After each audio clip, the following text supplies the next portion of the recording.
A velocidade da reação é o assunto de hoje do Mané. Como o próprio nome indica, velocidade da reação é o tempo consumido pelos reagentes para se transformarem em novos produtos. Um exemplo típico disso é o tempo que leva um comprimido efervescente ao reagir com a água e liberar gás carbônico. É rápido, não é? Mas se você colocasse um prego nas mesmas condições, levaria anos para produzir a ferrugem.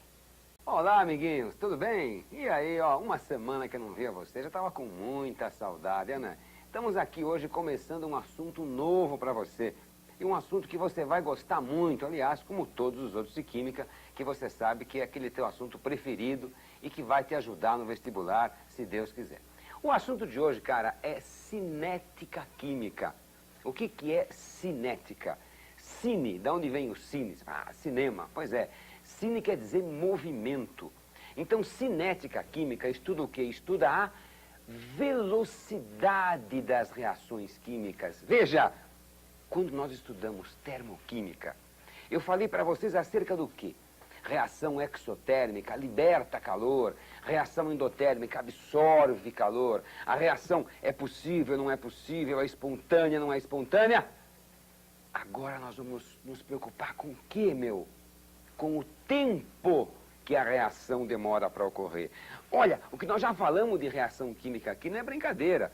Cálculo estequiométrico, possibilidade ou não de reação, evidência de reação, tudo de reação, meu. E agora, o tempo que uma reação demora para ocorrer. Será, meu, que uma reação ocorre no mesmo tempo que outra? Será que todas as reações ocorrem no mesmo tempo? Não. Por exemplo, veja bem, se você deixar um prego na umidade, um prego exposto ao ar, o que vai acontecer com esse prego? Ele vai enferrujar, vai fazer aquele pozinho vermelhinho, Fe2O3, ferrugem. Agora eu te pergunto, isso aí é imediato? Você coloca o prego na chuva e miau, enferrujou? Não, demora muito tempo. Mas se você colocar um sonrisal na água, o que acontece? Aquela efervescência acontece no mesmo instante em que o sonrisal entrou em contato com a água. Então, há reações que são lentas, demoradas, demoram muito. Há reações que são rápidas, que acontecem instantaneamente. A cinética química, meu amigo, estuda o quê? A velocidade com que as reações ocorrem e os fatores externos que nós podemos introduzir no sentido de retardá-la ou de acelerá-la. É um assunto fascinante. Muito bem. Imagine uma reação química. A mais B produzindo C mais D. A e B são os reagentes, C e D são os produtos. Imagine o acontecimento, né? De novo o sonrisal na água. O que acontece quando o sonrisal cai na água? O sonrisal vai se desmanchando, ele vai sumindo, ele vai desaparecendo. E no seu lugar, aparece o quê? Aparece as bolinhas, aparece o gás carbônico que é libertado. Então, uma reação química é isso. É a transformação de reagentes em produtos. O sonrisal sumiu, desapareceu e no seu lugar apareceram o quê? As bolinhas. A velocidade de uma reação é a relação entre a quantidade produzida ou consumida, bolinhas produzidas ou comprimido que desaparece, e o tempo que demora para que isso ocorra. Repetindo, a velocidade de uma reação é a relação entre a quantidade consumida ou produzida e o tempo gasto. Meu, e a unidade? Quantidade é expressa em quê? Depende do material. Pode ser expressa em gramas, pode ser expressa em litros, mas a melhor maneira de você expressar uma quantidade em química, o que é? É o número de mols. Você pode passar essa massa para mol, esse volume para mol. Por quê? Porque o mol é a melhor maneira de expressar a quantidade em química. Quando você fala 1 mol de hidrogênio, são 6 vezes 10 a 23 moléculas de hidrogênio. Quando você fala 1 mol de zinco, são 6 vezes 10 a 23 átomos de zinco. Então, 1 mol expressa quantidade e pode ser comparado facilmente. Se eu falar 20 gramas de hidrogênio ou 20 gramas de zinco, fisicamente pode ser uma coisa, mas quimicamente é diferente, porque o número de moléculas ou de átomos é muito diferente. Tá certo? Então, veja bem, velocidade é a relação entre a quantidade consumida ou produzida e o tempo gasto, dado em mols. Vamos entrar aqui no nosso visual para que você possa, com muita alegria, observar aqui o que eu falei. Vamos lá. Cinética química, definição. Estuda o quê? Estuda a velocidade das reações. Dada uma reação do tipo A mais B dando C mais D, a velocidade é a relação entre a quantidade em mols produzida ou consumida e o tempo gasto. Frisando para você, com muita alegria, ΔN é a variação do número de mols de A, B, C ou D sobre o tempo gasto para que isso ocorra. Meu amigo, você quer ver um exemplo disso? Você quer ver como isso pode aparecer no seu vestibular? De que maneira isso pode ser perguntado? Então eu mostro para você. Acompanhe aqui no nosso visual, já entrando aqui. Vamos lembrar para você primeiro. O que é um mol? Tudo aquilo que eu falei para você. O que é um mol? Um mol é a massa molecular em gramas. Eu posso trabalhar com mol e com gramas assim. Um mol é a massa molecular em gramas. Lembra do formulão? Pois é. Um mol ocupa 22,4 litros, se for um gás e estiver nas condições normais de temperatura e pressão. Lembre sempre disso. Se eu tiver gases e não estiver na CNTP, eu posso usar o nosso querido Clapeyron. Por você, nunca rezei tanto. Por você, nunca rezei tanto. PV igual a nRT. P é pressão, V é volume, N número de mols, R é a constante geral dos gases perfeitos e T é a temperatura em Kelvin. Se você tiver com sólido ou líquido, pelo amor de Deus, hein? Não vai me usar Clapeyron para sólido ou líquido. Clapeyron é só para gases. Para sólido ou líquido, você usa o que? A densidade, que é a relação entre a massa e o volume. Massa qualquer sobre volume qualquer, nas mesmas condições, evidentemente. Ou, se for a massa molecular em gramas, o volume é o volume molar. A densidade também pode ser calculada assim. Massa molecular em gramas, que é a massa de um mol, pelo volume molar, que é o volume de um mol, onde Vm é o volume molar. Lembrou bem? Então você mede a quantidade no laboratório, em gramas, em litros, aquilo que ficar mais fácil. E depois passa para mols, para expressar a velocidade em mols. Vamos agora ao exercício que eu já prometi para você.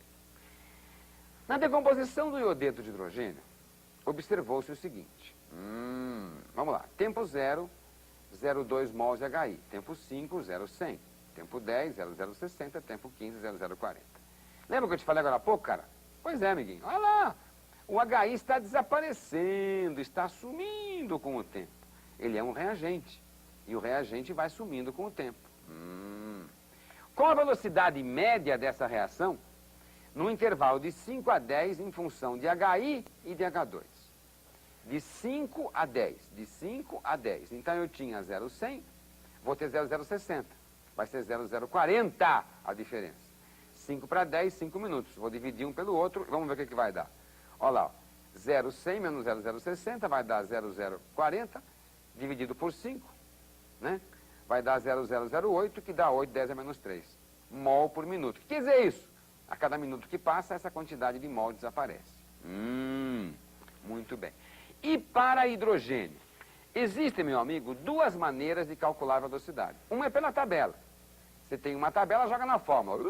Foi o que nós fizemos. A outra maneira é através da estequiometria. Você já viu uma aula de química que o cara não fala em cálculo estequiométrico? Brincadeira, né, meu? Pois é. Você tem a velocidade em relação ao HI da tabela.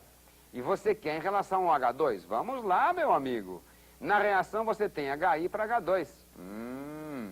2 mol de HI para 1 mol de H2. 2 mol de HI para 1 mol de H2.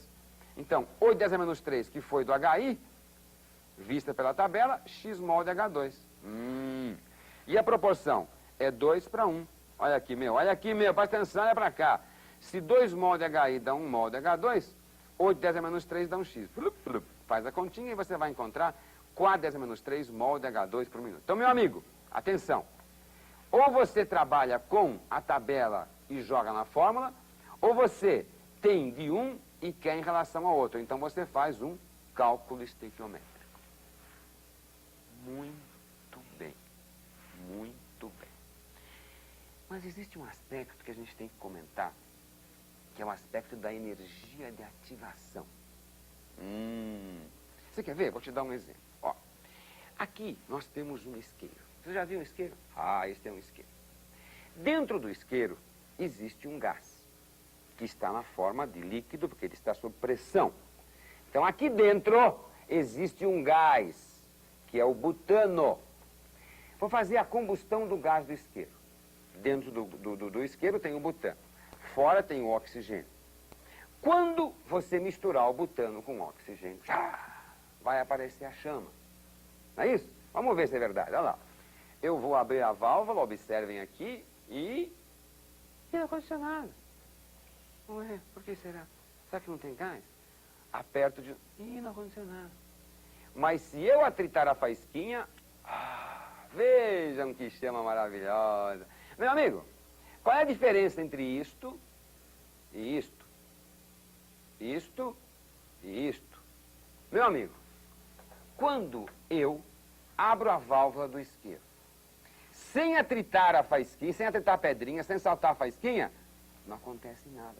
Você sabe por que não acontece nada? Porque as moléculas do butano e do oxigênio têm energia. Elas se chocam. Mas esse choque não é suficiente para iniciar a reação. É preciso você dar uma faísquinha, dar uma faísquinha. Você dá uma energiazinha a mais. Essa energia se soma à que as moléculas já tinham aí. Aquela chama maravilhosa.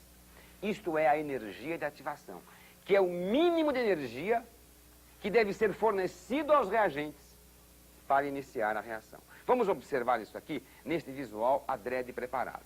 A energia de ativação é o mínimo de energia que deve ser fornecido aos reagentes para iniciar a reação. É a faísquinha. Veja você tem aqui os reagentes, não é verdade? E essa energia não é suficiente. Você dá uma energia que leva até o estado ativado. Essa energia chama-se energia de ativação. Como os produtos têm energia menor que os reagentes, é uma reação exotérmica que a gente já viu no esquema anterior. Na reação endotérmica, veja só como é que é o negócio. Você tem aqui os reagentes, então você dá energia para quê? Para que leve lá em cima, a estado ativado. Essa energia que você dá aos reagentes para ativá-los, se chama o quê, cara? Se chama energia de ativação. Como acaba em cima, é uma reação endotérmica, a gente já tinha visto isso antes em termoquímica. Quanto maior for a ativação, se fosse lá em cima que a reação acontecia, ia ser mais difícil.